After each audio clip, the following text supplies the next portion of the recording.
Over the last few weeks here at Pottsgrove Manor, we've taken a focus on the holiday traditions and celebrations of the Potts family and an 18th century wealthy English household.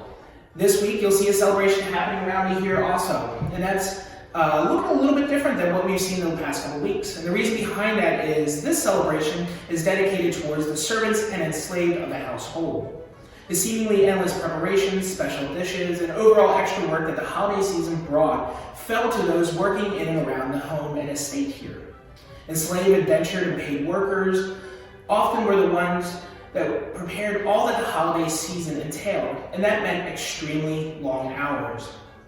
Unlike today, they did not spend much time at home surrounded by friends and family. In an 18th century English household, there may have been a different day set aside for those who labored throughout the holiday season. Typically, this was the day after Christmas, or December 26th, and it has become known as Boxing Day.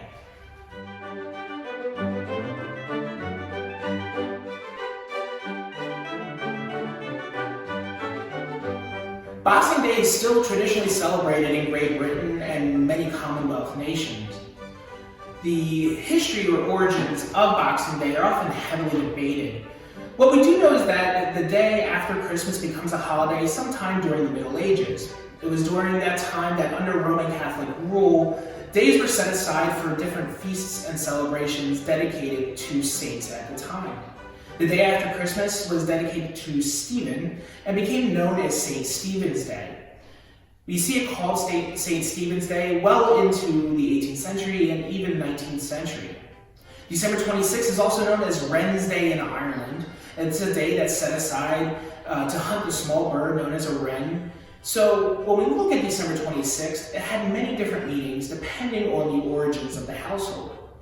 But one common reference that we do see is that December 26th, especially during the 18th century, is commonly becoming referenced as Boxing Day. Now, the origins of the name Boxing Day is just as different and heavily debated as the history of Boxing Day.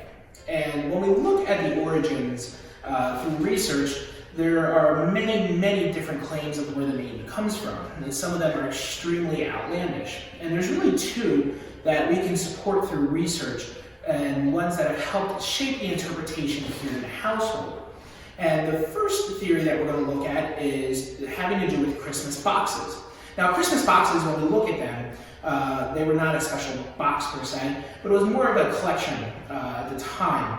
Many of these boxes were set up at the congregations of churches, and the patrons that went to these churches each week, especially ones that were well off, would give money into the Christmas box throughout the holiday season.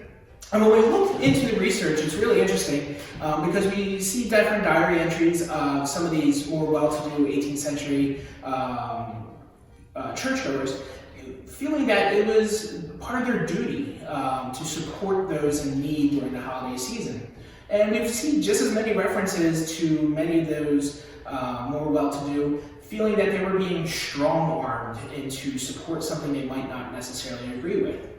Whatever the feeling was, though, the Christmas boxes were collected throughout the holiday season, and then they were traditionally opened the day after Christmas, and the proceeds that were inside that collection box were then given to those less fortunate in the community.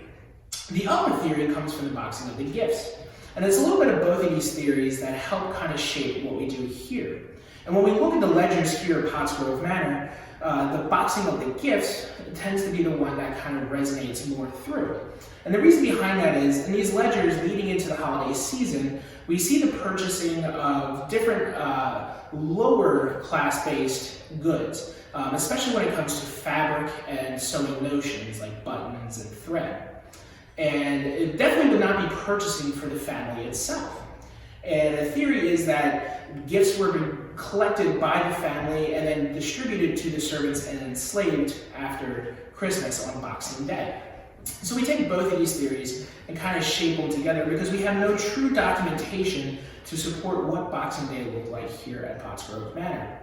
What we do know is that the servants would receive time off during the holiday season, but that doesn't take away how busy their lives would have been here at the time. During the holiday season, their time would have been spent doing all the different tasks traveling back and forth from Philadelphia with goods for the household, as well as one common thing not spoken about is often the higher class and middle class servants of the household would travel with the family to other manor houses for their celebrations at the time. So this time was not only just a busy time, it was also a time where they were really around people a whole lot, didn't get a whole lot of personal time. So these days off were welcomed by the servants and enslaved persons of the household. And it could be a full day, it could have been a half a day here and there. We're not exactly sure of the scheduling of the days off, and it probably depended upon what your class structure was as a servant here in the household. But when we talk about Boxing Day here in the household, we talk about a couple different things. The first one is the giving of the gifts, like we spoke about. The family would collect these gifts and traditionally give them to their servants. These gifts were fabric, could be a new suit of clothes, it could be food, in particular citrus, which was really kind of a high-end treat at the time. There was also money collected by the family, and it could be in a Christmas box, it could also be in a bank, and then given to their servants, who then break it open and distribute it amongst themselves. Boxing Day was also a time that the servants and enslaved can come together for a bigger meal with things that they commonly might not have. We do know that when we look at Boxing Day, the traditions of Boxing Day with servants and enslaved persons, it tended to be more of a joyful celebration for the family, or for the servants and enslaved. But it was also a time for reflection. A lot of times they would probably find themselves thinking about the new year. And we do see that coming into the new year, there's many different records of runaways, enslaved persons, and indentured servants during the New Year time frame.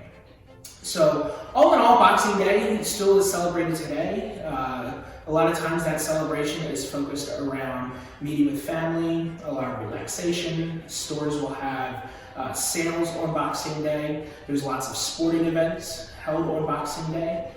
So Boxing Day is a wonderful example of how the holidays have shifted and changed over time, but can still connect in the past and the present with seasonal traditions.